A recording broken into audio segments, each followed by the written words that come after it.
कृष्ण और सुदामा की मित्रता की कहानी भारतीय संस्कृति में सच्ची मित्रता और निस्वार्थ प्रेम का अद्भुत उदाहरण है। यह कहानी यह संदेश देती है कि सच्ची मित्रता धन दौलत और सामाजिक स्थिति पर निर्भर नहीं होती, बल्कि प्रेम, विश्वास और निस्वार्थता पर आधारित होती है। कृष्ण और सुदामा की मित्रता। भगवान श्री कृष्ण और सुदामा की मित्रता का आरंभ उनके गुरुकुल से हुआ था।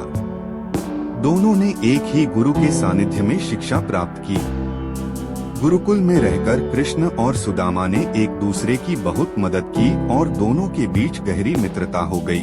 सुदामा, जो एक गरीब ब्राह्मण परिवार से थे, हमेशा ही सादा जीवन जीते थे, जबकि श्री कृष्ण तो द्वारका के राजा बनने वाले थे। लेकिन उनकी मित्रता में कभी सामाजिक स्थिति और धन का भेदभाव नहीं था। एक दिन की बात है जब गुरु ने उन्हें जंगल से लकड़ी लाने के लिए भेजा। जंगल में अचानक बारिश होने लगी और दोनों भीगने लगे। सुदामा ने अपनी वस्त्रों से कृष्ण को ढक दिया ताकि वे ठंड से बच सकें। यह घटना दर्शाती है कि सुदामा के मन में कृष्ण के प्रति कितना गहरा प्रेम और सेवा भाव था। सुदामा की आर्थिक तंगी। समय बीता और श्री कृष्ण द्वारका के राजा बन गए। दूसरी ओर सुदामा का जीवन संघर्षपूर्ण था और वे गरीबी में दिन बिता रहे थे।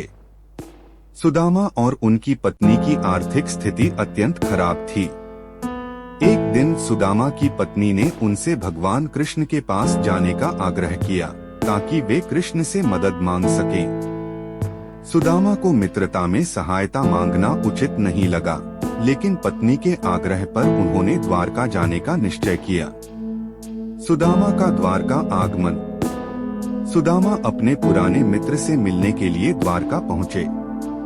वह अपने साथ कृष्ण के लिए एक छोटा सा उपहार लेकर आए थे, मुट्ठी भर चिवड़े, पोहा। जब सुदामा महल पहुँचे तो द्वारपालों ने उनकी गरीब वेशभूषा देखकर उन्हें अनदेखा किया। लेकिन जब कृष्ण को सुदामा के आगमन का पता चला तो वे दौड़ते हुए उनके पास पहुँचे और उन्हें गले लगा लिया। कृष्ण ने सुदामा के चरण धोए और उनका आदर सत्कार किया। कृष्ण का अपने मित्र के प्रति यह प्रेम और आदर देखकर वहां उपस्थित सभी लोग चकित रह गए। मित्रता का निस्वार्थ उपहार। कृष्ण ने सुदामा से पूछा कि वे उनके लिए क्या लाए हैं। संकोच में सुदामा ने उन्हें अपनी पोटली से चिवड़े निकाले और कृष्ण को भेंट किए। कृष्ण ने अत्यंत प्रेम से चिवड़े ग्रहण किए और आनंद पूर्वक उन्हें खाया। सुदामा ने सहायता की याचना नहीं की, क्योंकि उनके लिए मित्रता का यह प्रेम ही पर्याप्त था। भगवान कृष्ण का आशीर्वाद। सुदामा अपने मित्र के प्रेम और सत्कार से अभिभूत होकर बिना कुछ कहे वापस लौट आए। लेकिन भगवान कृष्ण सच्चे मित्र का दर्द समझते थे। उन्होंने सुदामा की गरीबी को दूर करने का निश्चय किया। जब सुदामा अपने गांव लौटे तो उन्होंने पाया कि उनका छोटा झोपड़ा एक सुंदर महल में बदल चुका था और उनके पास पर्याप्त धन धान्य था। यह भगवान कृष्ण का आशीर्वाद था जो उन्होंने बिना कहे ही सुदामा को दे दिया। वास्तविक धन है